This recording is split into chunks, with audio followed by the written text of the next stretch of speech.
অংশটোতো প্ৰহ্লাদৰ দৰে এটি সন্তান জন্মাব পাৰে নহয়নে যিদৰে কক্ষিপুৰৰ বীৰ্যতে আপোনাৰ প্ৰহ্লাদৰ জন্ম কিয় তাত এগৰাকী মাতৃৰ সম্পূৰ্ণ হস্তক্ষেপ আছিল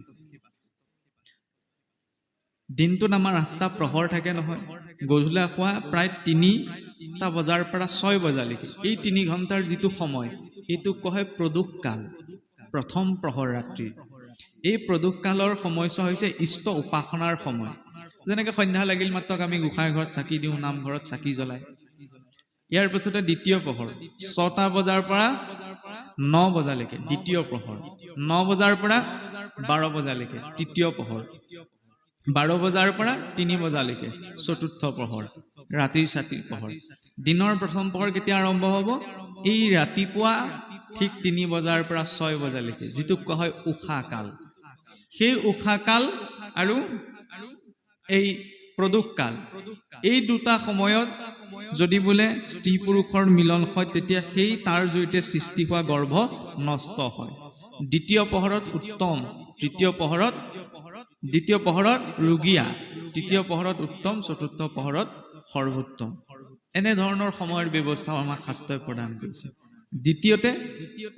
যে সেইখিনি সময়ত পিতৃ মাতৃৰ ভাৱ কেনেকুৱা তেনে ধৰণৰ ভাৱযুক্ত জীৱই আহি গৰ্ভত থিতাপি ল'বহি আৰু এইখিনি কথা ক'বলৈ যাওঁতেই চাওকচোন যেতিয়া বহু কাল বছৰ স্বামী সেৱা কৰি কৰি আই দেৱহূতিৰ শৰীৰটো একেবাৰে ক্ষীণ হৈ গৈছে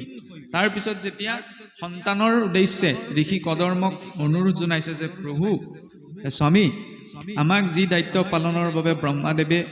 নিয়োগ কৰিছিল এতিয়ালৈকে আমাৰ সেই উদ্দেশ্য সিদ্ধি হোৱা নাই গতিকে মই সন্তানৰ বাবে আপোনাত আশ্ৰিত হৈছোঁ আপুনি মোক সন্তান প্ৰদান কৰক তেতিয়া পোনপ্ৰথমতেই 9 গৰাকী কন্যা ইয়াৰ পাছত কপিল প্ৰভুৰ আবিৰ্ভাৱ হয়নে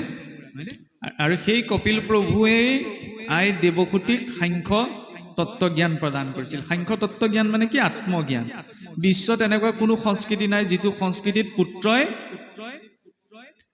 মাতৃক জ্ঞান প্ৰদান কৰিছে মাতৃ দেৱহূতিয়ে আৰু তেওঁ অৱশ্যে এলাপেচা পুত্ৰও নহয় কপিল প্ৰভুটো স্বয়ং ভগৱন্তৰ অৱতাৰ সিদ্ধা নাম কপিল মুনি 12জন বৈষ্ণৱৰ ভিতৰত কপিল প্ৰভুকো মান্য কৰা হয় আৰু সেই কপিল প্ৰভুৰ পৰা প্ৰদান কৰা এই সাংখ্য জ্ঞানত আত্মজ্ঞানৰ কথা মই নকওঁ কাৰণ মোৰ নিজৰে আত্মজ্ঞান নাই মই আপোনাক কি আত্মজ্ঞানৰ কথা কওঁ গতিকে সহজ ৰূপত মই দুটামান কথা চুব বিচাৰিছোঁ যিহেতু এই সন্তান উৎপত্তিৰ কথাই কৈ থকা হৈছে গতিকে কপিল প্ৰভুৱে যেতিয়া আই দেৱহূতিক সাংখ্য তত্ত্বৰ জ্ঞান প্ৰদান কৰিছিল তাত মনুষ্যৰ শৰীৰটোৰ নশ্বৰতাক বুজাবলৈ ইমান সুন্দৰভাৱে বৰ্ণনা কৰিছে যে মাতৃ চোৱা যে মনুষ্যই 84 লক্ষ যোনি পাৰ